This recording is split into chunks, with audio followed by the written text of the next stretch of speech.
4 बोतल वोडका, काम मेरा रोज का ने भारत का भविष्य तबाह कर रखा है। हम ना एक ऐसे समाज में जीते हैं जहां लड़कों से बात करता देख जो भाई हड़काते हैं, लड़कों से बात करता देख जो भाई हड़काते हैं, वही भाई अपनी गर्लफ्रेंड के किस्से घर में हंस हंस कर सुनाते हैं। और मैं बता दूं, महिला सुरक्षा के मामले में हम आज भी चौथे नंबर पर आते हैं।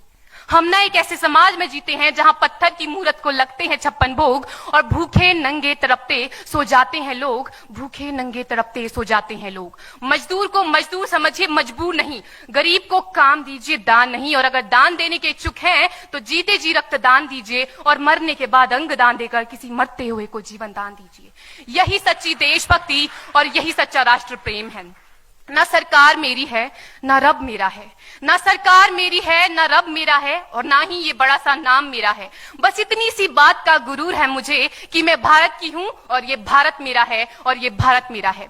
परंतु एक वैचारिक बीमारी हमारे समाज में मुझे नजर आती है।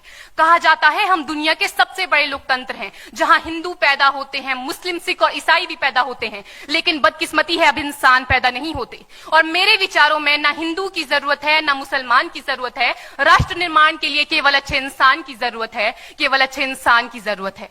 जरा सोच कर देखिए, ये पेड़ पौधे और शाखाएं भी परेशान हो जाएं अगर परिंदे भी हिंदू और मुसलमान हो जाएं।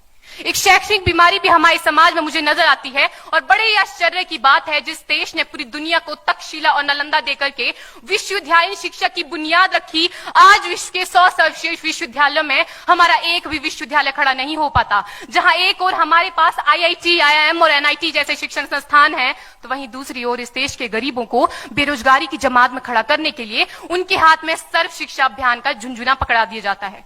और मैं बता दूं, इस शैक्षणिक बीमारी का केवल एक कारण वो ये कि हमारे देश की शिक्षा नीति केवल 2 तरह के लोगों के लिए बनती है। पहले वो जो विद्वान हैं और दूसरे वो जो धनवान हैं। इसी तरह की कई गजब की बीमारियां हैं और इन बीमारियों की जो जड़ है ना, वो हमारा अंधविश्वास। और मेरे विचारों में जब तक इस देश का युवा अपनी सफलता के लिए मंदिरों में जा जाकर नारियल फोड़ फोड़ कर भगवान को रिश्वत लगाता रहेगा, हमारे समाज का शिक्षित वर्ग ही बिल्ली के रास्ता काटने पर खड़े हो जाना, अपने धर्म अपनी जाति को ऊंचा मानकर दूसरों के धर्म की अवहेलना करता रहेगा, तब तक ना तो इस देश से अंधविश्वास खत्म होगा और ना ही हमारा राष्ट्र निर्माण संभव होगा। हमारी संस्कृति, हमारी सभ्यता को दुनिया ने शीश नवाया है, तो क्यों आस्था के नाम पर हमने अंधविश्वास फैलाया है? मेरे विचारों में हमारा राष्ट्र निर्माण तब संभव होगा जब इस देश में महिलाओं की पूजा नहीं, उनकी इज्जत की जाएगी। राष्ट्र निर्माण तब संभव होगा जब हम जातिगत आरक्षण नहीं बल्कि सामाजिक सशक्तिकरण पर बात करेंगे। राष्ट्र निर्माण तब संभव होगा जब स्वच्छता अभियान में केवल सरकार नहीं बल्कि सड़क पर चलने वाला हर एक नागरिक हाथ बंटाएगा, स्वच्छ भारत स्वस्थ भारत को दिल से अपनाएगा। असल मायने में हमारा राष्ट्र निर्माण तब संभव होगा जब एक गरीब बच्चा मध्याह्न भोजन के लिए नहीं बल्कि ज्ञान अर्जन के लिए सरकारी स्कूल की चौखट पर कदम रखेगा।